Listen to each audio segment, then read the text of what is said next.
Estúdio Paul, um podcast sobre cinema, séries, bastidores, tudo sobre televisão e o mercado do audiovisual do Brasil e do mundo.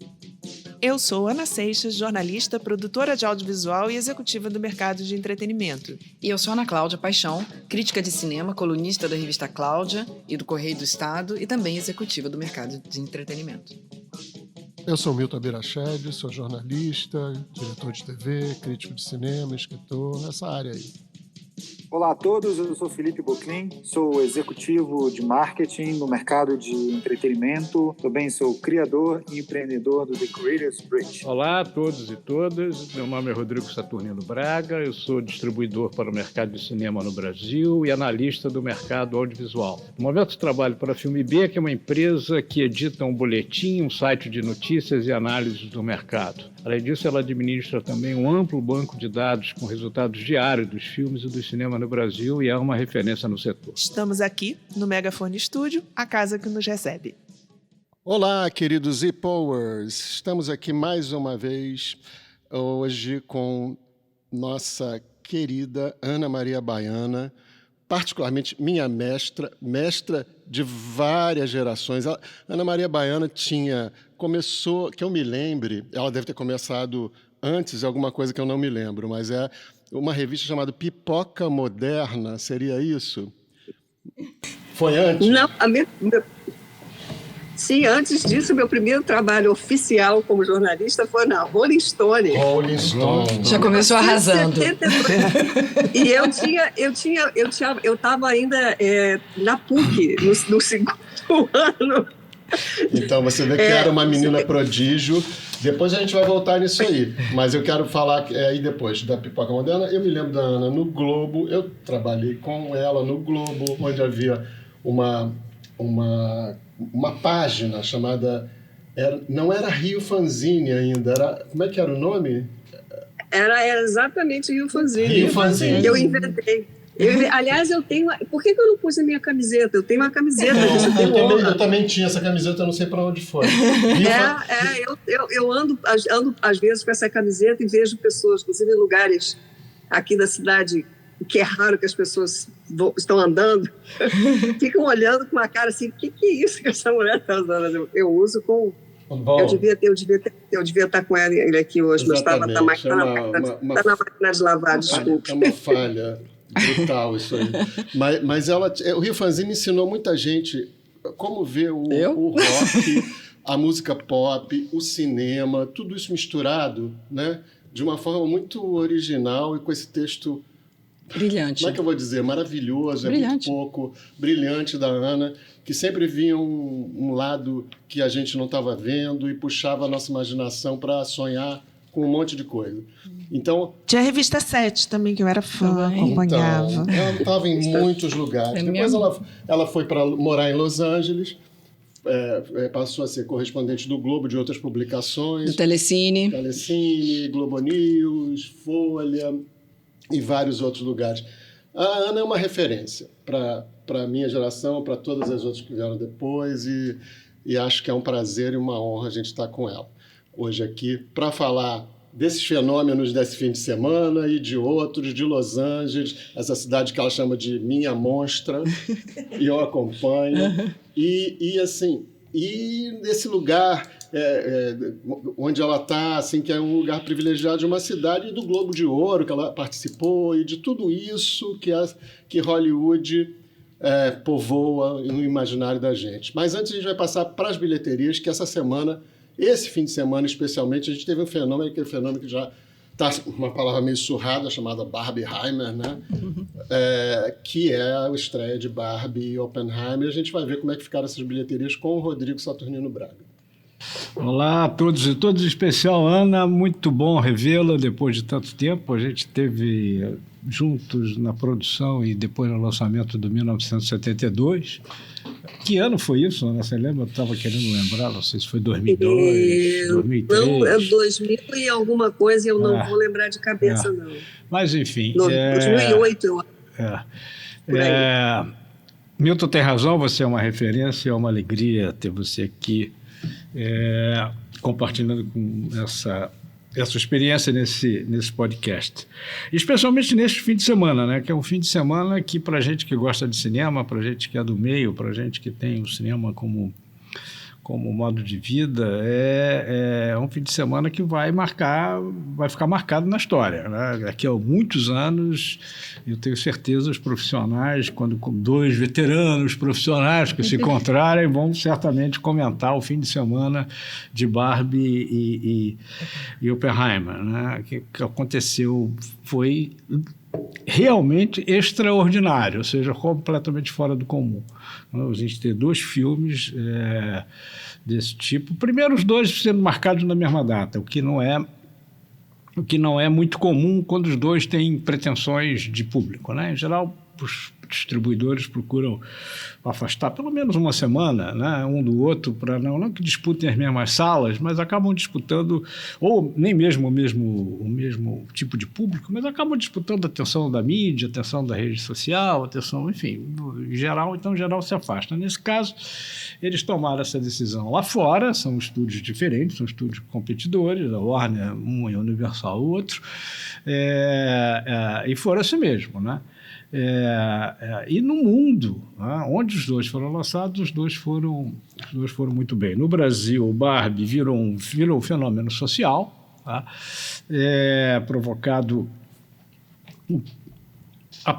na largada, digamos, pelo marketing do filme, uma campanha bem feita de marketing, mas depois isso pegou na rede social, né? Virou um fenômeno social, não é só o marketing. Você acha que o Oppenheimer foi a reboque? Não, ele não foi a reboque. Que o público seja diferente. Ele não foi a reboque, mas sem dúvida ele se beneficiou, porque essa pouco comum, essa casual até, parceria que acontece na rede social. Dizem que começou quando alguém lá nos Estados Unidos falou, estava comemorando um casamento, uma festa, um aniversário, algo assim, falou, vou levar meus convidados para ver Barbie. Aí alguém falou, não, eu preferia ver Oppenheimer, então vou levar para ver os dois. Então, aí, a partir daí, isso foi se multiplicando na rede social, vamos ver os dois, virou o Barbenheimer, e acho que aí chamou a atenção deu ao Oppenheimer, que também teve uma campanha de marketing muito bem feita, muito bem realizada, os materiais são muito bons, enfim, isso é que chama a atenção do público, mas deu ao Oppenheimer uma exposição que ele não teria, né? Normalmente. O Barbie abriu aqui no Brasil em 4 dias com 4 milhões e 100 mil ingressos, que é um número extraordinário, e a terceira melhor da história. Só perde para o Vingadores Ultimato, que é de 2019, e o Último Homem-Aranha, que é de dezembro de 2001. Isso vindo de um período de desacostumados. Acostumados a ir ao cinema. Isso acabou, né? Não tem mais esse período de público desacostumado. Já ficou. Acabou, passou. Não, acabou. Passou. Isso aqui... Nem Top Gun. Já tinha passado. Eu honestamente, posso dizer que quem me conhece, conversou comigo, sabe? Eu sempre acreditei que o cinema ia continuar muito forte, porque o cinema é um ato social que as pessoas querem fazer juntos fora de casa. O que vai acontecer dentro de casa, se você vai ver no celular, numa caixinha de televisão, não sei. Dentro de casa tudo muda. Continua sendo o melhor programa. Mas o cinema começou enfrentando o rádio, né? Quando o rádio chegou, o rádio chegou e falou, agora vai atrapalhar o cinema, né? As pessoas vão ficar reunidas em volta do rádio, escutando o programa de rádio. Depois, com a televisão, claro, o cinema morreu. Tá? Vamos lembrar que a primeira grande greve de atores, aliás, a grande greve de atores e roteiristas combinadas foi exatamente para discutir os direitos sobre a televisão, a participação dos profissionais nos direitos da televisão, que naquela época, em 1960, estava matando o cinema. Depois veio a televisão colorida, a televisão por assinatura, veio o videocassete, e cada vez a gente falava tal. Enfim, e agora acabou. Quer dizer, a Barbie, que não é uma embora seja, como a gente comentou aqui outro dia, um filme obviamente baseado num brinquedo, numa franquia, então uma franquia conhecida, mas é um filme que tinha uma cara muito também nichada, né? De feminina, adolescente eu nem diria, porque eu tenho filhas de 40 anos que brincaram de Barbie, né? Então elas estavam loucas para levar os filhos, né? Como elas só têm meninos, os meninos estavam dizendo, eu não vou mesmo, mamãe. Eu não vou mesmo, menino adolescente, né, por cima. Um deles está indo ver o Oppenheimer. Ô, Ana, eu falei que eu voltava para você depois, mas nada impede que você fale, tá bom? Não proíbe você. A pessoa que sabe sobre bilheteria tem que falar da bilheteria. Agora, o Barbie, além de tudo, ele teve uma marca, ele tem um comportamento aqui no Brasil, não vi dos outros países, mas aqui no Brasil ele tem um comportamento interessante que é a corrida do fã, que a gente chama. Quando o filme é muito nichado, mas é um nicho importante. Eu me lembro a primeira vez que isso aconteceu foi com aquele Pikachu, aqueles bonecos, Cavaleiros do Zodíaco, né? Era uma coisa assim, a turma foi toda no primeiro dia, o segundo dia o filme já começou a despencar. Não é o caso de Barbie, mas o melhor dia dele é o primeiro. Foi a quinta-feira. Ele teve um pouco mais de sessões, teve algumas sessões começando à meia-noite, já na meia-noite da quinta, né, 0 hora da quinta, mas ele teve isso. E isso também não é comum, né? Desde que os lançamentos voltaram a ser na quinta... Deixa eu te perguntar uma coisa.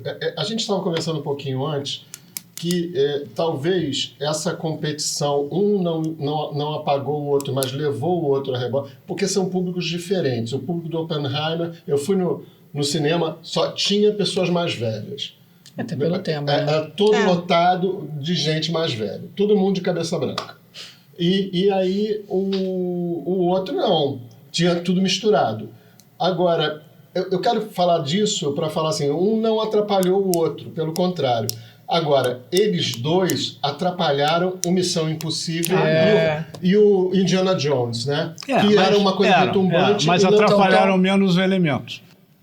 Posso falar uma coisa interessante? O que é a diferença das plateias, que é uma coisa que eu sigo, assim, por todos os motivos. Isso que você falou é interessante porque aconteceu não porque os dois eram dois filmes que chamavam a atenção. Ele já tinha... Aqui, eu estava ouvindo muito o que estava acontecendo na bilheteria brasileira, que é completamente diferente em termos de tempos e plateias e tudo mais. E é interessante, eu sempre gosto de fazer como é que uma coisa ecoou aqui ou aqui, eu queria saber o que tinha acontecido no Brasil. O Indiana Jones e o Tom Cruise lá, os dois levaram na cabeça no começo, sem antes ter a Barbie e sem antes ter a bomba Isso é que eu ia comentar. Eles caíram de uma maneira... O único que não estava absolutamente caído era uma coisa que, obviamente, essa cidade é igual bar de chopp no Rio de Janeiro. Todo mundo que sai, o filme da cidade inteira já sabe o que aconteceu e por que aconteceu, porque, enfim, aqui do lado, aqui já tem 3 produtores aqui, só na minha ruazinha sem fim. Então, todo mundo... Então, quando os dois imbricaram, o Indiana Jones e o único que não estava... O Indiana Jones, coitado, caiu até tudo na cabeça dele. O que não ficou totalmente horroroso é porque o Tom Cruise é adorado na China. E aqui? Tô brincando aqui no podcast. Ele é endeusado na China. Então, qualquer filme do Tom Cruise vai dar uma ótima bilheteria na China. Então, quando eles deram a China segurou. Quando eles deram os números finais, era muito mais da China quanto dos Estados Unidos. Então, mas dentro dos Estados Unidos, mas aqui a coisa não foi muito bem. Isso então, aconteceu. É isso que eu queria dar a diferença das plateias. Nem no Brasil. Né? Aqui aconteceu exatamente a mesma coisa. Quer dizer, todos os dois abriram abaixo do que se esperava. Tá? Então, eles já não estavam tão fortes. Um elemento que era... E aí, de novo, tem essa característica do cinema. Que é uma animação da Pixar, né, não ligada a nenhuma franquia, nada e tal. O diretor do filme... Logo que o filme entrou, deu uma declaração de que, já meio derrotado, dizendo, hoje é dia difícil você emplacar um filme que não seja uma sequência, que não seja ligado a uma franquia, que não tenha um super-herói, que seja uma coisa nova. As verdades vão caindo uma atrás da outra. O filme abriu bem, E aqui no Brasil teve uma característica raríssima, que a segunda semana fez mais que a primeira e a terceira mais que a segunda. Isso é uma coisa raríssima de acontecer. Né? É uma forte demonstração de boca a boca e demonstração também que as pessoas estão indo ao cinema. Agora, elas não vão para qualquer tipo de filme. Isso sempre aconteceu, isso sempre foi assim. Tem público para todo mundo? Tem, desde que seja bom. Se não for bom, não tem público. O público tem um faro impressionante, né? E ele saca e não vai ver. E nesse sentido, o Oppenheimer foi, sim, né, beneficiado por toda essa exposição, mas o público sacou. O filme fez 530 mil ingressos, é a melhor abertura para o filme do Nolan, exceto os Batman. Né? Eu acho, a gente não tem isso apurado ainda, mas eu acho que a melhor abertura de filme histórico é difícil de apurar, porque você tem que definir o que é o filme histórico. Mas se você conseguir chegar lá, você tem certeza vai ser melhor. Ele tem uma característica muito interessante também. O Christopher Nolan, quando começou esse projeto essa tese, quando começou a vingar a tese, lá uns 2 anos atrás, de que o cinema estava agora destinado a ficar um veículo restrito aos grandes filmes e eventos de garotada, de super-herói. Que os filmes, outros tipos de filmes teriam que ir para o streaming mesmo, que o cinema, se não estava condenado, estava limitado a esse tipo de público. O Nolan foi um dos cineastas que disse não. Ele juntou as duas coisas. Os meus filmes eu faço para o cinema. Então, o próximo filme dele, que é esse, ele fez. Primeiro, ele gravou ou filmou, a gente fica difícil de dizer o que faz, com as câmeras IMAX, né? Como você falou há pouco. Né? Isso deu a ele, inclusive, a IMAX prestigiou o filme absurdamente. Quando o Tom Cruise reclamou, ficou. O filme exibiu uma semana, saiu, e aqui no Brasil, por exemplo, as 10 melhores... Isso nunca aconteceu. Eu também hoje mandei apurar. Vê aí, vamos ter uma nova marca, o melhor abertura em IMAX, porque com certeza ele foi a melhor abertura em IMAX. Nunca tinha acontecido na abertura de um filme, e eu não sei se isso aconteceu em outros países, mas as 10 melhores salas foram as 10 salas IMAX. Isso nunca aconteceu no Brasil. Em público, não estou falando nem em renda, porque tem um preço maior, então é renda, não, em público. Em público. Quer dizer, então, agora, isso. Você pega os cinemas, você pega os 2 filmes e olha os cinemas, são públicos diferentes. O Barbie tem um perfil mais popular. Então ele trabalhou muito bem. O Oppenheimer não é um filme facinho. Ele trabalhou muito bem. Trabalhou muito bem nas áreas populares. Ele fez 300 pessoas, por exemplo, no cinema, no Novo Carioca, que é ali em Bom Sucesso, ali no Complexo do Alemão. Na quinta-feira o Barbie. O Barbie. Botou o Barbie lá. O Barbie. O Barbie tem o perfil popular. O perfil. Mas ele está no falso popular. Que trabalha todas as faixas de público e todas as classes sociais. Mas trabalha muito bem a área popular. O Oppenheimer é um filme mais... é um filme, como a gente chama, um filme mais fino. Mas eu acho nesse aspecto, aí acho que tem uma coisa que a grande virada, o lance da Barbie, e eu escuto muita gente assim... evangélica reclamando, não viu e já está com medo do que fizeram com a Barbie. Essas coisas trazem mimimi. E a Barbie ficou... Ela é um filme cabeçudo. Pra Barbie. Se iludir. Tem um videozinho circulando no TikTok, eu não sei até que ponto é espontâneo, porque a gente sabe que não tem espontaneidade nesse tipo de coisa, pelo menos integralmente. Mas tem um videozinho circulando em que pergunta para uma menina: você gostou do filme? Muito, gostei muito. Você entendeu? Não entendi nada. Porque não é um filme infantil. A Ana tem quer esse falar detalhe. uma coisa, mas eu queria, antes dela falar, fazer um bolo de perguntas junto. Eu tenho uma curiosidade. A gente está falando que aqui no Rio tem uma sala IMAX. Em São Paulo deve ter 2. Só de comparação, eu queria fazer... A primeira pergunta quantas aí em Los Angeles deve ter? Eu não tenho a menor noção, porque é basicamente todo aqui na esquina, eu tive a felicidade de um quarteirão e meio ter um cinema com 20 telas. Das 20 telas, 10 são IMAX.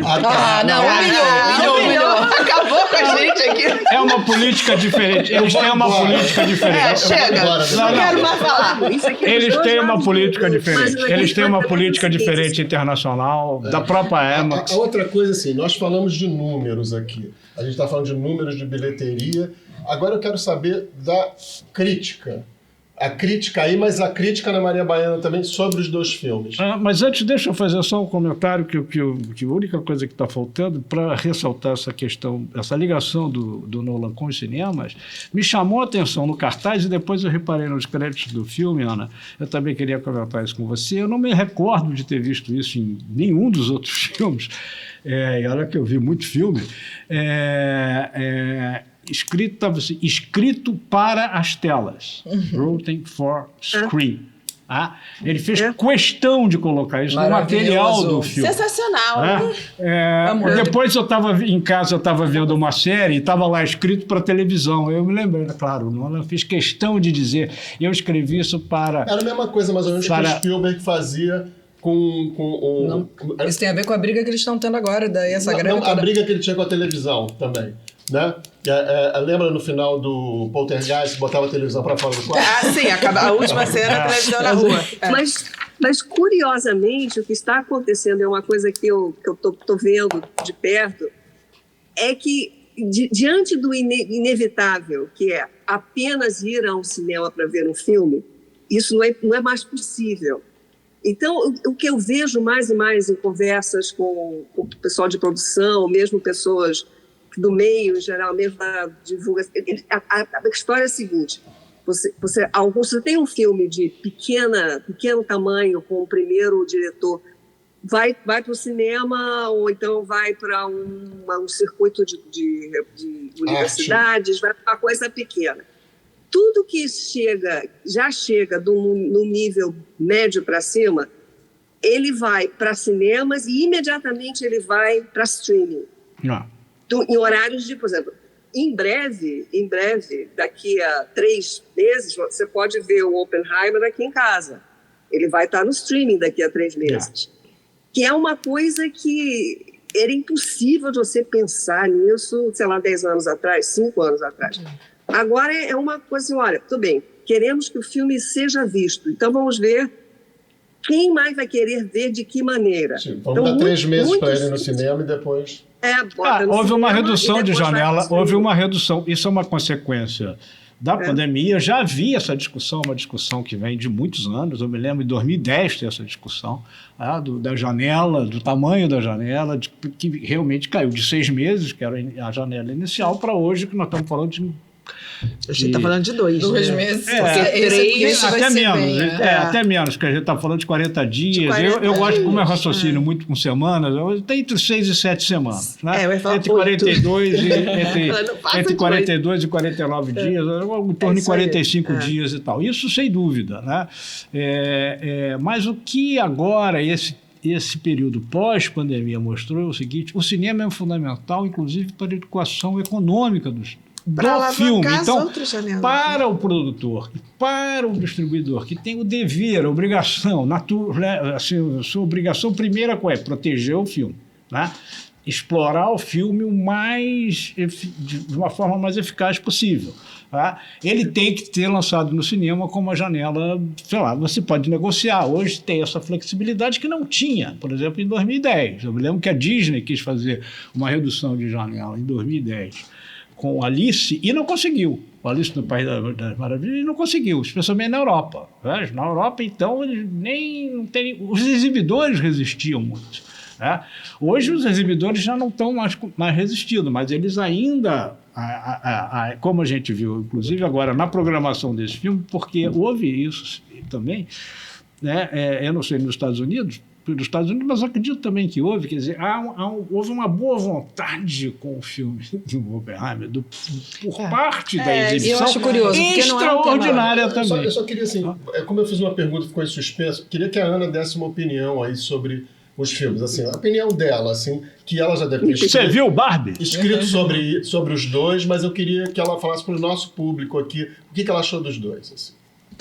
Bom, eu amei os dois, na verdade, são duas coisas díspares. E simplesmente uma coisa que, ao mesmo tempo que eu estava vendo, é uma coisa que eu faço muito quando eu vejo um filme e o filme conversa comigo, eu fico pensando na pessoa que criou o filme e como e por que ele fez certas coisas no filme. Não apenas porque ele escolheu as pessoas, ele é onde ele põe a câmera. Isso agora me dá... Quando você entende quem é o cara e o cara botou o raio da câmera ali e aquela câmera está ali por uma razão, e você navegou nisso, aí você fica, isso é bom, isso é muito bom, isso foi feito com o coração, com a cabeça, e os dois, por motivos absolutamente diferentes, têm esse elemento. Era o que eu tinha enquanto eu estava vendo. Inclusive, eu estava vendo o Oppenheimer, e era interessante disso que a gente... A plateia, eu estava numa uma preview, então não foi numa normal.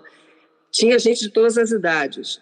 E uma coisa que era impressionante na fila onde eu estava, metade das pessoas estava chorando no Oppenheimer. Chorando, mas chorando, tinha um cara perto de mim que estava em soluços. Isso já me dá a medida de como ecoou em mim. Eu, na verdade, eu saí dizendo assim, ele podia ter cortado a chata. Claro.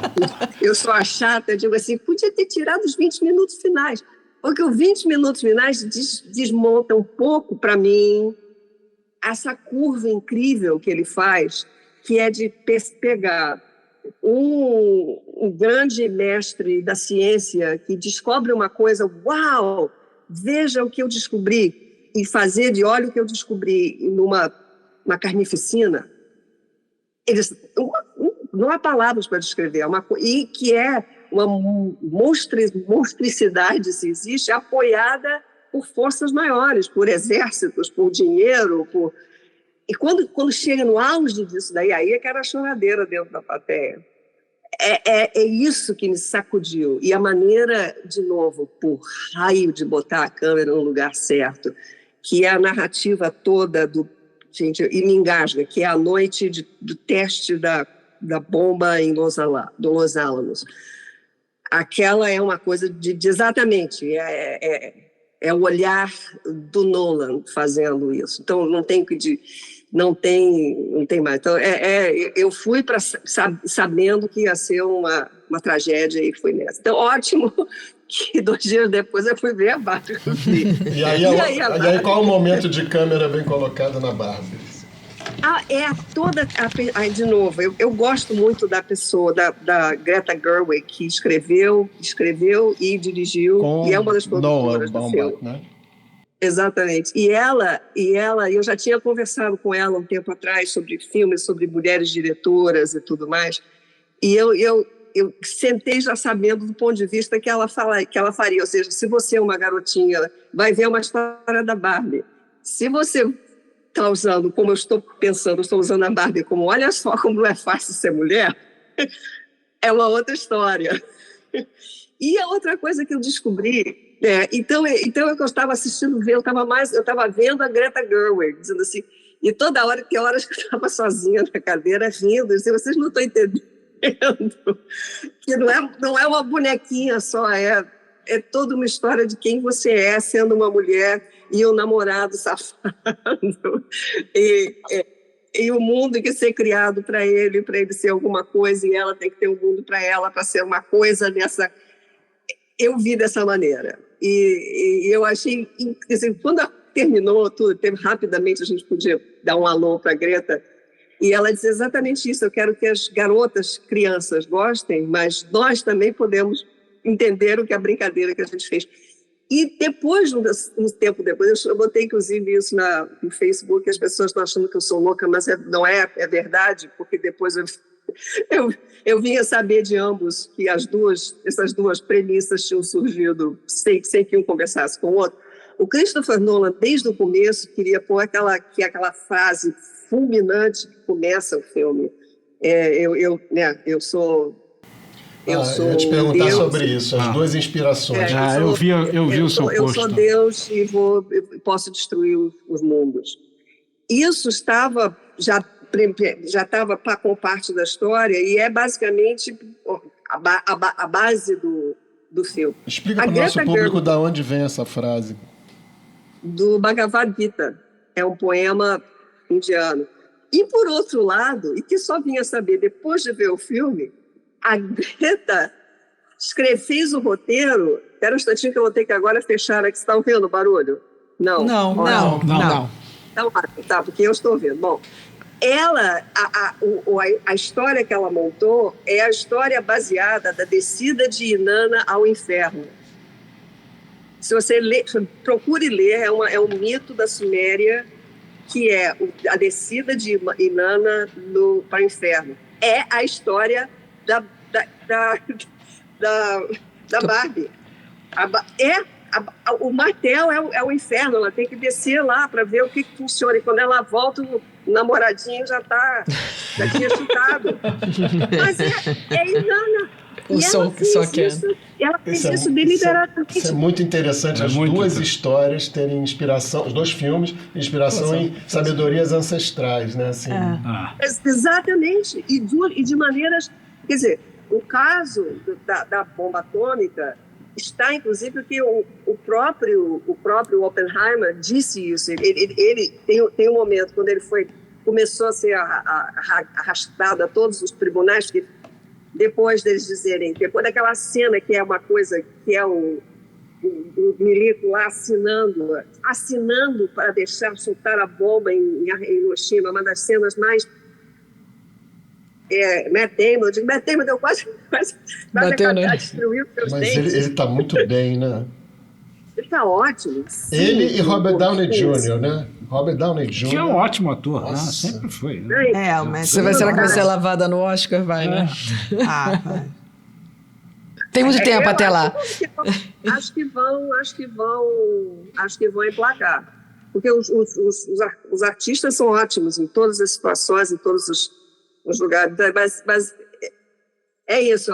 A presença do Bagdad, que já estava lá por causa do Oppenheimer, que ficou... Quando aquela cena no final em que ele é carregado a todo mundo, não, você não. Como se ele fosse o único que tinha criado uma monstruosidade dessa. Isso é ousado. E a Greta Gerwig diz, não, é porque realmente eu precisava de uma estrutura que fosse essa questão de que é ser mulher, e eu usei o mito de Inanna. Então, olha, não é uma coisa interessantíssima? Você vê dois realizadores de completamente materiais diferentes, ideias diferentes, não se conversaram, pegaram dois elementos de mitos antiguíssimos e criaram Barbie e uma bomba atômica. Isso é maravilhoso. Agora, e dá uma base, né? Isso é o cinema, gente. Isso é o que mexe no meu coração. Exatamente. Agora, a gente falou de Oscar, né? Você acha que Margot Robbie está despontando também? Ele botou o boi na sombra aí, né, agora, né? Eu acho que sim. Acho que vai. Eu saberei em breve, porque eu acho que teremos Golden Globes aí para eu trabalhar muito neles daqui a pouco. Estou de férias agora. Que bom. Faz a boa notícia. Oficialmente eu não posso dizer nada. Então, olha aqui. Então vamos combinar. Quando você puder, você avisa e volta aqui e fala. Não. Eu só queria perguntar uma coisa, ver se você pode falar, assim, para o nosso público. Ana trabalhou com Golden Globe há quantos anos, Ana? Gente, eu comecei a fazer... entre outras coisas, eu criei um site para o Golden Globes. Que isso foi, 12 anos atrás. Eu inventei um website sobre Golden Globes. Então, a gente fazia a ligação entre o site e fazia a cobertura. Arranquei as pessoas das cadeiras lá dos meus colegas. E, gente, vamos trabalhar, vamos fazer, que coisa incrível. Vá lá para os bastidores. Afinal, são jornalistas, né? São todos jornalistas. E o que você acha que vai acontecer agora que mudou de mãos, assim? O que vai mudar na festa e na cerimônia, na premiação?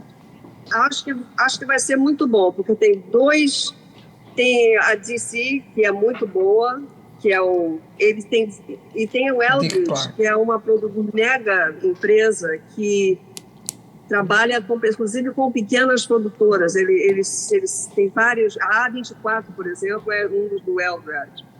Então, eu conheci pessoalmente e tal. São pessoas bem intencionadas, pessoas que sabem o que fazem.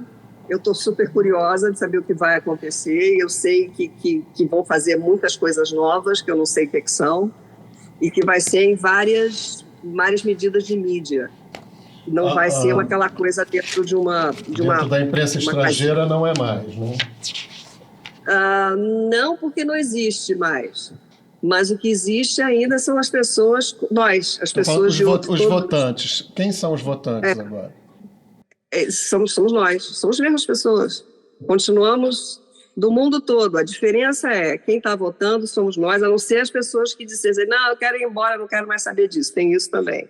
Tem gente que diz assim, agora eu não estou chateada, quero ir embora, quero ir para não sei aonde, vou embora.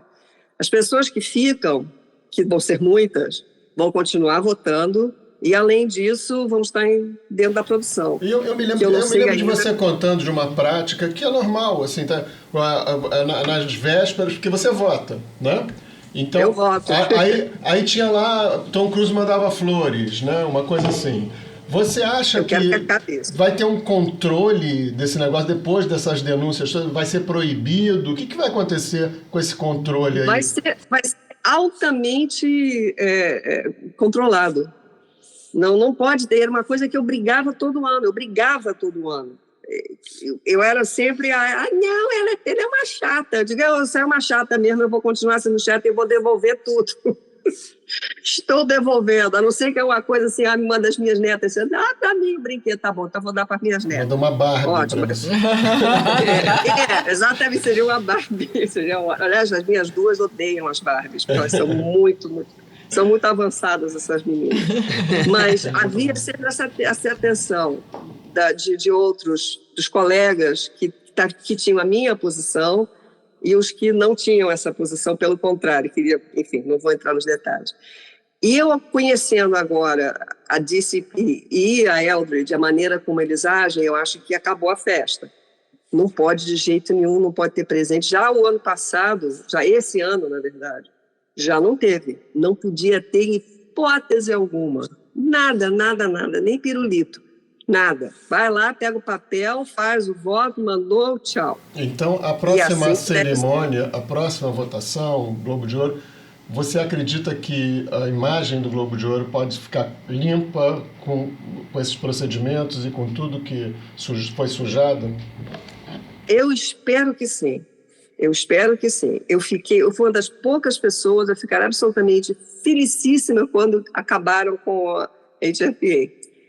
Eu quase me matava quando eu confessei que finalmente eu estava felicíssima de me livrar dessa coisa que eu não posso dar os detalhes, mas nunca me deixou feliz, mas enfim, era a situação em que eu estava, onde eu trabalhava, era o que eu fazia e tal. E a razão que eu acho que tem ainda uma possibilidade é que foi essa separação. O Globo de Ouro virou uma coisa com sua própria vida. Abaixo dela está o DCP, o Eldridge. Beleza, é isso daí. É neutro. Quem quiser votar, vai votar com essas regras. Se você não gostar, vai para sei lá para onde você gosta, vai para o Mediterrâneo, vai para o Alasca, sei lá onde é que você quer ficar. Mas para votar é isso aqui, com essas regras, é dessa maneira, fim de papo. E com o Rick Gervais de novo apresentando para deixar todo mundo tenso. Que é um constrangimento, né? Eu tô brincando. Eu não sei quem vai ser, não sei absolutamente nada. Eu sei que eu vou trabalhar, mas eu não sei o que eu vou fazer. A Ana Cláudia tem uma pergunta para você. Não, eu já até vou mudar um pouquinho, sair um pouquinho aqui do Globo de Ouro. A gente já estava conversando outro dia, que a gente tem acompanhado daqui, Ana, esse momento que a gente já discutiu um pouquinho aqui, que é a greve, essas greves, que a gente resume numa só, mas na realidade são duas greves, sendo que a que eu acho que eu estava lendo essa semana, que é a mais triste, é que é dos roteiristas. Os estúdios desde maio não sentam, não conversam, com os atores ainda conversam, mas com os roteiristas não querem papar sem fome, vamos aí com a inteligência artificial. E a gente tem nesse momento, assim, alguém ainda chamou, é uma revolução existencialista. que eu acho que eu não sei se está querendo desfazer ou está querendo enaltecer, ficou uma coisa, vou dar o crédito que estava botando em outro momento, mas é um pouquinho da sua impressão, porque você é roteirista, convive com o pessoal, está aí em Hollywood, e como é que tem sido? Porque isso é vital, né, para o negócio e para tudo que a gente vai ver, que a gente vai consumir agora. Eu tenho ouvido sempre de ambos atores e roteiristas, que eu vejo pelo que eles me contam, pelo que fazem. Então, a gente pensa sempre que são sempre os Christopher Nolan da vida ou Tom Cruise da vida, mas esses são 1 para 200 que vão ganhar 20 pratas. Se eles conseguiram fazer alguma... E a realidade... Teve um texto de um ator que eu vejo, é um cara desse que você vê televisão, você vê a cara dele, ele faz, em geral, fotos, personagens de bombeiros e policiais. Mas ele está lá em tudo que... E o texto que ele faz é exatamente isso. E você vai ser o cara do bombeiro, que você vai ficar no set durante 5 dias, sem fazer direito, sem nada. No fim, você vai sair daí com 20 pratas, porque está pelo número de horas. E isso é que é um ator. O ator não é não é a estrela. Para cada estrela tem 200 que estão trabalhando, que estão dentro das guildas todas, dos que querem estados e depois eles não ganham. Alguns têm no conto que eles vão ganhar algo se for exibido, tarará, e outros nada. Tchau, meu amigo, está aqui o sanduíche, uma aguinha aqui, vai para casa, teve o prazer de estar ali debaixo do sol. E a mesma coisa acontece com o roteirista. O cara pode escrever 200 roteiros e não ser aceitado por nenhum produtor, por nenhum diretor, e está lá, e trabalhou, e talvez eu digo, olha, não, vamos dar para você 100 pratas se você mandar o começo do roteiro. Aí você manda, o cara depois não paga os 100 pratas, ou ganha só 100 pratas, depois manda uma terceira pessoa fazer a versão, e ele vai no cinema e diz, espera aí, mas isso aí fui eu que escrevi. Não, mas foi Beltrano e Tricano. Mas eles estão de um outro... os dois, eu entendo, eu sei que é uma coisa que chacoalha essa indústria toda aqui, porque, na verdade, outro dia estávamos conversando, o único que sempre se sai bem é o produtor. É o cara. O diabo está lá. Em todas tá as circunstâncias, né? Pode mudar. Fora não, aqui eles dizem que é o distribuidor. Eu não vou chegar lá, porque aqui a situação é extremamente complicada. Olha, mas em termos... Eu me lembro, que até o Rodrigo citou aqui, me lembrei agora do 1972, assim, que vocês fizeram um filme, né? E eu pensei que você ia seguir nessa trilha agora. Você teve vontade de continuar? Você foi para Los Angeles? Você já morava aí? Não. Como é que foi? Conta essa historinha, porque eu quero chegar lá. Foi uma dessas coisas que acontece exatamente com o cinema. Eu não saí daqui, eu estava aqui, eu fui para lá por causa do filme e voltei para cá.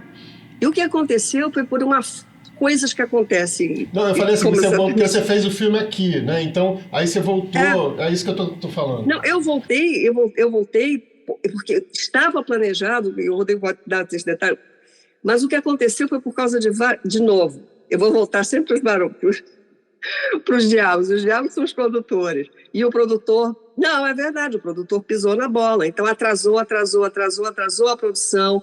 A captação de dinheiro foi uma complicação, não foi ok. Então, se tivesse entrado na planilha que foi botada, que foi perfeita, a data era perfeita, era tudo perfeito, teria sido uma outra história. Não foi isso que aconteceu.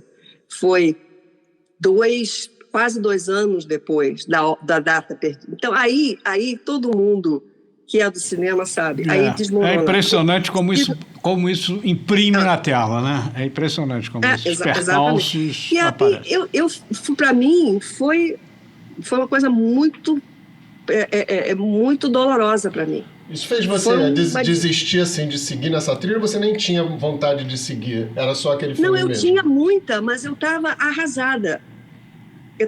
Porque era uma história que tinha desenvolvido com o maior carinho, que eu não tinha pensado. Fala rapidamente da história, qual era. Era uma história de jovens se apaixonando em 1972, né? no auge do Brasil, que estava fechado, mas por dentro ainda tinha essa possibilidade de outras coisas melhores. E com música, com muita música. Muita música. Então, você vê uma coisa que eu não pensava nada, eu pensava, é um filme pequenininho, gente, que isso, a gente faz isso, vai ser ótimo. Eu já tinha pensado a história, as duas outras histórias que iam completar essa história, 82 e 92, porque são duas datas que fecham a história e que acontece com... eu cheguei a escrever a história dos... Mas é genial. 82, as eleições, o Circo Voador, a Copa do Mundo. E o 92, eu tenho a cena do final do 92 no Maracanã, que é uma determinada música, eu estou ficando engasgada, que é basicamente o momento em que os dois personagens se veem adultos e são aquela hora da virada também do Brasil para uma coisa maior. E termina com o impeachment do Collor e tal. Exatamente. A ideia era essa. Então vamos fazer os outros dois. A gente agora pode fazer até o 2002, porque... termina a coleção do presidente Lula. Tem muita coisa. Ana, estamos aqui para fazer com você. Estamos aqui para fazer com você. O que aconteceu foi meu mundo caiu, basicamente. Porque não apenas o filme caiu, mas todo o dinheiro, toda a ideia, todo o tempo, todo o trabalho que foi colocado nisso desabou. Se eu fosse uma pessoa que fizesse cinema em primeiro lugar, eu não estaria... Se eu fosse uma pessoa de cinema, eu diria, tudo bem, isso aqui foi uma tristeza, agora vamos fazer o segundo, o terceiro, o quarto. Eu sou uma pessoa que escreve, eu não sou uma jornalista, eu sou uma pessoa de imprensa. Quando essa coisa nova se instala e tornou-se a coisa que juntava tudo, ele desmoronou, e aí eu desmoronei, o Zé desmoronou, nós desmoronamos como um casal. E eu peguei minhas coisas e digo, olha, desculpa, eu vou voltar para Los Angeles porque é onde eu me sinto, incrível que pareça. Respingou para a vida pessoal, para tudo, né? Para cá, meu filho estava aqui, meu filho estava se formando, ele casou, enfim, e quando eu olhei eu tinha uma família aqui. E eu não tinha a história que eu tinha anterior e que desmoronou junto com o filme. Ana, esse roteiro de 82 e 92 existe pronto, assim? Um argumento? Não, eu não escrevi. Eu escrevi 2 argumentinhos. Eu nem sei nem onde estão. Eu fiquei curiosíssimo para fazer esse negócio. Eu me lembro de conversar com a Ana sobre isso. A gente já vai transformar o podcast numa reunião aqui, a gente vai desligar a câmera. Eu acho que a gente vai procurar esses argumentos. Vou fazer uma sala de roteiro. Eu achei que não tinha mais saída. Eu não vou entrar nesse... Aliás, eu acho que daria um filme disso também. Mas eu não quero a história. Porque realmente é difícil descrever o que foi para mim. Quando você vai numa direção e de repente tem um buraco desse de filme de terror, você cai toda dentro daquele buraco, né? E vai para... Foi o que aconteceu comigo. Eu tive que me refazer minha vida, refazer tudo, e é aqui que eu estou. Ana citou aí o filho dela. Só para fazer um parênteses, o filho da Ana, o Bernardo, ele foi diretor do Museu do Oscar, ou ele é agora? Ele foi diretor do Museu do Oscar? Ele é diretor, ele foi de várias coisas, ele foi do Museu Lachmann, ele agora é diretor do Museu da Academia de Cinema, que é Academy Museum of Movie Pictures. Que é o Museu do Oscar, né? É o Museu do Cinema, não é necessariamente do Oscar. Ele tem aliás, é uma sala pequena que tem Oscar. O resto todo é história de cinema. E ele já está trabalhando para o museu do George Lucas. George Lucas, isso. Esse a gente está super curioso. Para o nosso público que não sabe o que é Lachmann, é o Museu de Arte Moderna de Los Angeles, né? Ele é o diretor do museu do George Lucas, que é o diretor, não existe ainda, mas eu sei onde é que vai estar, eu já olhei o treco lá que o meu pai sei, e ele é o diretor, é o que está diretando E o Museu da Academia, ele é o Que diretor maravilha. lá. A gente vai, Eu a gente vai atrás por dele. lá, eu apareço por lá e eu adoro quando tem um evento, tem um cinema, o cinema do museu é fantástico. As cadeiras são muito desconfortáveis, mas a tela é um espetáculo. Então, todo evento que tem apresentação de alguma coisa, ele vai ao palco para mostrar. Eu estou sentada na primeira fila, olhando para ele, assim, é a sua mãe.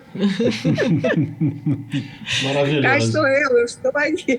E ele diz, pô, mãe, mas eu fico sem graça. Eu digo, uai, mas eu sou mãe. Mãe tem que ficar na frente. Maravilhoso. Concordo.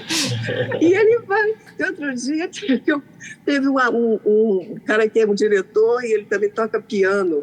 E é uma coisa linda, ele faz ele é um dos caras também que faz reprodução de filmes que são encontrados, às vezes dentro de latas e tudo mais. E ele é dá um jeito de restaurar filmes antiquíssimos. E então fizeram, esse eu não vou esquecer nunca, eles fizeram todos os filmes que já estavam numa situação que já podia exibir nessa tela gigantesca, e ele tocando no piano, que não tinha mais eram de muitos anos, muito antigos. Então ele tinha que ficar tocando. Ele foi levado para o palco para ficar tirando as páginas, virando as páginas. E eu sentada só olhando aquele piano. Gente. E ele tirando as páginas. Muito bom. Esse foi um momento de glória. Eu estava vendo filmes raríssimos, filmes europeus raríssimos. Olha isso. Que, inclusive, a maioria tinham sido achados numa lata da beira de uma estrada na França. E eles tinham restaurado e estavam sendo vistos pela primeira vez. E ele plantado no piano, virando a flauta. Olha então, só, momentos, eu falei do 72 e falei de você fazendo cinema aqui no Brasil, porque eu queria ter uma visão sua aí, sabendo de tudo que é a capital da indústria do cinema, tendo essa visão, passando por tudo que você passa no seu dia a dia.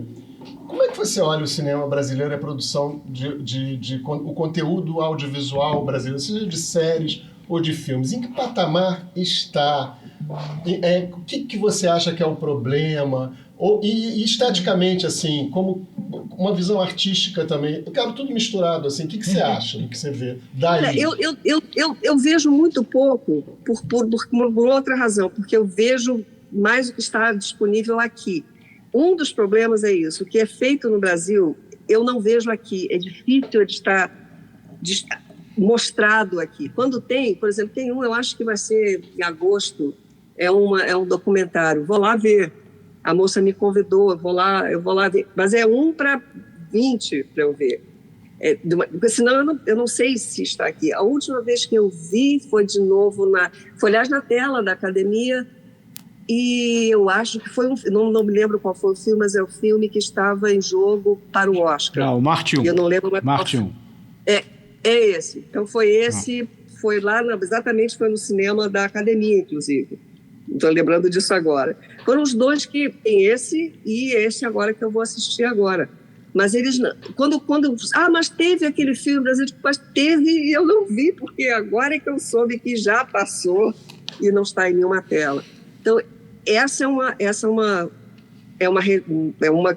um problema. Eu não sei, e eu acho que você pode ser bem melhor, estou dizendo para quem, se as estruturas no Brasil melhoraram e se há possibilidade de, sem ter que ter o Estado para segurar, haver forças e ideias e dinheiros para segurar ideias melhores, ideias que é possível. O Brasil é uma toda vez que eu pego uma história que eu lembro do Brasil, que é um conto do Brasil, gente, isso é tão rico, isso daqui é tão complexo, isso é tão, às vezes eu tenho que explicar. Eu tenho uma coisa bizarra que eu tenho. Neste momento está sendo consertado o meu banheiro, eu tenho que dizer isso. Vocês estavam ouvindo o barulho? A gente não está ouvindo a gente não barulho. está ouvindo porque ele filtra. Não ouviu porque a gente foi um cano que rompeu dentro da minha casa 3 dias atrás. E o cara que está consertando, que é uma pessoa maravilhosa, mexicano, E ele fica perguntando isso, como são os filmes brasileiros, olha só. E eu pergunto, mas o que você gostaria de ver? Eu não sei como é o Brasil, ele dizia. E aqui, para você ver filmes mexicanos, é moleza. Tem cinemas aqui que só passam filmes guatemalas, cubanos e mexicanos. Eles vêm para cá, porque a plateia aqui é diferente, tem uma plateia latina, multitudo. Então é mais fácil aqui você ver filmes mexicanos, atuais, não filmes do tempo da antigamente, não, novos, do que brasileiros. Então, eu quero juntar isso que você falou com uma expressão que você usou, ideias melhores, né? O que seriam ideias melhores para o cinema brasileiro? É refletir melhor o país? Usar os materiais do que é o Brasil e deixar a criatividade soltar. É que nem a maluca da Greta Gerwig. É Barbie, mas eu estou fazendo um mito da Inanna descendo aos intestinos da Suméria. Que é coisa mais doida do que isso. É completamente doido, mas não funciona. Uhum. E o Brasil é tão rico de coisas polares, de coisas absurdamente que se puxam uma da outra. Tem essa variedade de países, nesse país tem vários países, tem vários idiomas, várias culturas trazidas com eles. Então, tudo isso está lá. É pegar isso sem medo de eu só quero fazer aquela historinha, moço, o rapaz, isso aqui aconteceu, porque é bom para ir para o Netflix. É ótimo, mas deve ter mais. Se você volta... Ou Favela Movie, né, de sempre. Nos filmes brasileiros dos anos 50 e começo de 60. Essa é uma fonte. Gente, tem uns filmes que eu tenho que são meio assim, do Otelo, que eu adoro, do fim dos anos 50 e do começo dos 60. Ali é essa coisa, vamos fazer aqui uma coisa política, mas absolutamente gozando todo mundo, e olha aqui com todos os problemas que temos aqui, mas olha só, Você não está falando de cinema novo, né? Você está falando de Atlântida. Não, está falando de Atlântida, exatamente. Mas e aí também, logo depois, o começo do cinema novo, do cinema novo. Eu entendi. Elaborar a Atlântida que está lá na nossa história, atualizar isso e fundir com o que tinha de bom no cinema novo, né? Porque a Atlântida, sobretudo, era a produção que não tinha medo. Ela não vou fazer um filme certinho, eu vou fazer um filme anárquico brasileiro. O Brasil brasileiro, brasileiro. Do jeito que for. Carioca, ainda por cima, não era nem brasileiro, era fundamentalmente carioca. Fundamentalmente. Então, é uma coisa... o que faz aqui o cinema daqui ser o cinema é porque exatamente isso aqui é um caldeirão de gente, tudo que é canto do mundo, que desde para ser... E a coisa mais extraordinária, não é extraordinária, eu vivo numa cidade e que todos os lugares as pessoas podem me dizer, tá vendo aquilo ali? Aquilo aqui atrás de 3 ruas foi onde fizeram o filme tarará, tarará, tarará. Não sei quem, fulano morava aqui. É engraçado isso que você está falando, porque assim, aí nessa cidade que é esse caldeirão, os coreanos conseguiram sua expressão, os mexicanos conseguem, todos os outros conseguem, os brasileiros não conseguem essa expressão nos Estados Unidos, né? Talvez porque queira se expressar para os americanos. É isso que você está falando, né? Porque eles estão se expressando, tentando se expressar como os americanos e não como os brasileiros. Tentando pensar no algoritmo. Mas que não é isso que está na tela. O que está na tela é a realidade mexicana. Você olha os 3 irmãos mexicanos, que hoje em dia são 3 de Hollywood. Os 3 diretores. O Cuarón e o... Exatamente. Guilherme Del Toro. 100% mexicanos e castão e tudo eles alegres e felizes. E esta cidade entende. E filmando bem pra caramba, né? Como americanos. Exatamente. Bem formados. Né? Contando suas histórias. Mas contando as suas histórias. E a mesma coisa, Coreia. Mesma coisa. Cinema coreano. Que você não entende lufas de lufas, porque você tem que ficar lendo embaixo, mas você fica... E você entende. Ah, é assim na Coreia, essa é a questão. Isso é sensacional. É quase se estivesse faltando uma alma, assim. Você tem que... Por que você está querendo contar aquela história? E não é o número, não é o... É a alma. Por que você quer contar aquela história? E é isso. É simples assim. E acho que a gente se perde aí com... Não, eu quero contar porque tem esse ângulo. Porque... Não, primeiro, qual é a sua história? Por que você quer contar? E não sem julgamento, né? Cada um conta. Você diria assim, que para a gente exemplificar para o público, assim, que o Cidade de Deus conseguiu isso? Sem essa dúvida. expressão? Cidade de Deus chegou super perto. Também acho. Cidade Sem de Deus dúvida foi conseguiu. absolutamente compreendida. Eu me lembro, eu estava sentada na mesa de Cidade de Deus do Golden Globes. Vinha todo mundo, porque o lugar estava cheio de todos os produtores, diretores, vinham correndo para abraçar as pessoas, sentar e perguntar como é que é, onde é que vocês fizeram isso, onde é que vocês acharam os atores. A noite inteira. Não adiantava, eu já falava assim, cara, nem vou falar com você, porque vai tá todo mundo correndo aqui na minha frente. Antes dele, Central do Brasil também? Também. Na minha opinião, também. Central do Brasil também. Outro. Mas depois deles, nenhum, né?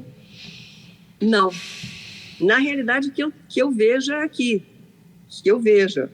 E eu estou sempre catando coisas absurdas para eu assistir. Tenho amigos que... Não, eu não vou para cinema porque você ensina umas coisas malucas. Não, mas é tudo muita exceção, né? Agora, tem uma coisa que a Ana colocou e que quando eu penso aqui, por exemplo, na Coreia, isso é muito evidente, e até mesmo, quer dizer, nesses cineastas mexicanos que vão para Hollywood. Quer dizer, o México, a estrutura de indústria no México para o cinema mexicano é muito ruim também, tá? Os talentos afloraram, foram para Los Angeles, enfim, eles têm obviamente uma proximidade cultural com Los Angeles, óbvio. Tá? A Ana colocou aqui os problemas de produção que ela teve no 1972, que eu acompanhei de perto, enfim, e também era um filme que tinha grandes esperanças e tal. Até porque eu era aqueles jovens ali, aqueles personagens, eu tinha a idade deles em 72, né? Então eu tinha também um carinho, né, com o filme muito grande e tal. Se você não tiver estrutura, não tem ideia que vai vingar. Quando eu falo em Atlântida, era um estúdio que operava como um estúdio pertencente ao maior exibidor na época do Brasil, que era o Luiz Fernando Ribeiro, né? E que saía já com pá marcado, programado com antecedência, tudo certo e tal. A Coreia é um caso de sucesso de uma política estatal de apoio à indústria audiovisual, não é só ao cinema, né? A indústria audiovisual. Vamos fazer assim, tem literatura acadêmica sobre, e é nítido, quer dizer, quando eles perderam o apoio, eles despencaram. Quando eles ganham o apoio para você ter uma estrutura... E o Brasil sempre teve esse problema. Será que ninguém nesse governo, pelo menos, depois que passou essa sombra... Esse governo, num certo sentido, ele é até frustrante, né? Porque outro dia um produtor importante me disse: a gente saiu de um governo que odeia a cultura para um governo que não acredita em indústria cultural. Então, se você não tem uma política pública de apoio à indústria cultural, você não vai ter filme industrial. Acabou. E a gente está falando aqui de indústria. Você pode ter uma ou outra exceção que vai, de repente, aparece uma exceção e você fica depois escrevendo como foi possível que aquilo surgisse, porque é um milagre. Né? E você não vive de milagre, né? Milagre é raro, senão não seria milagre, né? Milagre é sempre uma exceção. Aí a Argentina consegue, né, um pouco, né? Mas a Argentina tem um outro perfil também, né? Quer dizer, ele tem outras facilidades, ele tem a facilidade da língua, ele tem uma facilidade de exportação para um mercado que chega a ser economicamente mais importante até que o mercado brasileiro. Aí, na América Latina, tirando o México, Ana, qual é o país que aparece com uma produção mais presente aí, de onde você está? Para o México? Tirando o México. Argentina e Chile. O Chile tem feito coisas boas ultimamente. E de vez em quando tem Cuba, aparece um de Cuba, por alguma razão. As pessoas têm me falado da Colômbia. Aqui não chega, não sei se chega aí. Mas Colômbia eu não tenho visto. Mas já me falaram. Está se tornando o lugar para as pessoas filmarem lá, mas não são produções da Colômbia. Isso, deve ser uma coisa então por aí. Tem um festival de Cartagena lá também. Não, sempre teve. Cartagena é um grande festival, né? Festival ótimo. Eu lembro muito quando quando eu estava morando aí em Los Angeles, que a gente saía, em 1972 ainda era um projeto que vocês estavam começando a trabalhar, aí saiu o Almost Famous, que teve esse... A gente falou muito sobre isso aqui há alguns episódios, porque a gente gostou muito do Daisy Jones, e a gente ficava lembrando muito, sabe, do Almost Famous. Do Almost Famous, do 1972, a gente estava falando sobre isso. Caramba, como é que pode? Nós fomos muito antes dele. Foi. Eu me lembro que você ficou apaixonada pelo filme. Aí depois ele fez... O filme é lindo, né? Depois ele fez o Compramos um Zoológico. E depois eu não vi mais ele. O que ele fez? Cameron Crowe tá aí. Ele fez alguma coisa agora, recentemente. Ele fez o Jerry Maguire depois do Almost Famous, mas assim, acho que o maior. É verdade. Mas teve um agora. Mas você tava falando... Eu lembro disso. Eu lembro que quando você ficou... Gente, como assim? Porque essas coincidências de Hollywood que fica na energia do ar aí. Ela tá falando, a gente foi cortando. Que nem os dois grandes filmes que são inspirados por textos históricos de outros de lugares que não existem mais. E agora tem. Olha, mas Ana, eu vou falar uma coisa. Mas eu fiquei imaginando, quando a gente viu o Daisy Jones, eu fiquei imaginando, porque a gente falou tanto do Fleetwood Mac, tanta coisa. Nossa. Aí eu sempre, porque eu gostava de cinema e gostava de música, portanto você sabe que eu cresci lendo, fiz jornalismo por sua causa, influenciada, penso e opino seguindo o que você disse. E aí eu sempre ficava pensando as ideias, as histórias que você podia recontar, porque o Daisy Jones saiu de uma situação de um show que a menina viu, viajou e recontou, e tanta coisa, né? Por isso que você fala, de contar a história é fácil, você só tem que querer, né? Saber botar qual é a história que você quer contar. Qual é a sua que você acha que falta? Eu devo ter centenas de histórias na minha cabeça. Eu acho que eu botei num departamento que eu fechei a chave e eu não abri mais. A gente vai abrir de novo. Mas é uma coisa bizarra. Vamos abrir essa caixinha. Não, porque eu tenho... Olha, eu tenho uma coisa assim, eu sou bem obcecada, eu gosto de andar. O que é coisa que todo sagitariano também gosta de fazer. A gente gosta de explorar flechas, mas a gente acha... Sou sagitariana, igual a você. A flecha é uma coisa muito, muito, assim, muito violenta, então eu só ando. E como essa cidade aqui é qualquer coisa de você andar, se você não tem um carro, não está disponível um carro, está tudo, além de tudo ser uma monstra daqui até não se sabe quando, eu resolvi de olha, eu vou andar. Então agora, e quando eu ando, aliás, o 72 começou assim, como vários outros. Quando eu ando, eu tenho ideias. Eu ando, às vezes, ando histórias completas. Eu também. Aí, quando eu acabo, sento no restaurante, chego em casa aqui, está lá. Mas depois, eu tenho que voltar depois para lembrar a história toda. Não, isso me remete que... Mas isso é o que acontece comigo. Você está andando, tendo ideias, isso me faz lembrar que... Vai gravando. Você acabou, a gente está aqui se despedindo, eu acho que a última coisa que eu vou falar aqui, não sei se alguém tem mais pergunta, mas eu queria perguntar para você se está tudo bem com você agora, que a Ana passou por um perrengue de saúde também, e agora é bom saber que ela está andando e inventando um monte de história. Está tudo bem? Eu tive um assustão no dia 27 de dezembro do ano passado. Incrível, porque eu tinha dois dias diretos, eu estava trabalhando direto, eu tirei a famosa foto que eu deveria tirar foto de ninguém, mas eu peguei meu telefone e tirei a foto do Spielberg com o John Williams. Também, né? Eu já fui à nuvem e voltei aqui. Eu subi assim, clique, eu fui aqui embaixo. E foi exatamente depois disso eu tive uma ruptura de uma veia no meu cérebro. Não tive... Foi súbito, completamente súbito. Eu estava aqui, exatamente neste lugar, sentada aqui, e eu estava conversando com uma amiga aqui nesse telefone, e ela dizendo para mim, por que você está tão branca? Por que você está tão branca? Ana, é uma coisa que eu me lembro. E daí fui levada alegremente para o hospital, e no hospital fiquei durante 2 meses. Eu me lembro. Mas Eu acompanhava lá, mas botava coraçãozinho sempre de todos os posts que você fazia no Facebook. Foi algo extraordinário por todos os sentidos, porque teoricamente as pessoas morrem quando isso acontece. Mas, cá estou eu. E a gente está muito feliz eu estou escrevendo, com isso. Graças a Deus. E eu estou, inclusive, escrevendo um livro que eu chamo de Cérebro, que é exatamente sobre o que aconteceu e sobre meus outros relacionamentos com o cérebro, porque não é a primeira vez que coisas parecidas, mas diferentes acontecem. E no hospital... A parte que você usa mais junto com o coração, né, na hora de escrever, né? Especialmente você, né? Eu acho que é muito uso, né?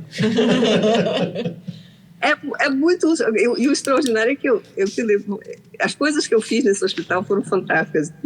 Os próprios médicos diziam que você devia escrever isso. Eu digo, tá bom, eu vou fazer isso. Eu comecei a escrever dentro do hospital. Então, a veiazinha ali deu uma fadiga de material, né? Exatamente. E eu lembrava das coisas que eu... Bom, a primeira coisa fantástica é que quando eles finalmente ligaram de novo meu cérebro, porque o que eles fazem, eles desligam, né?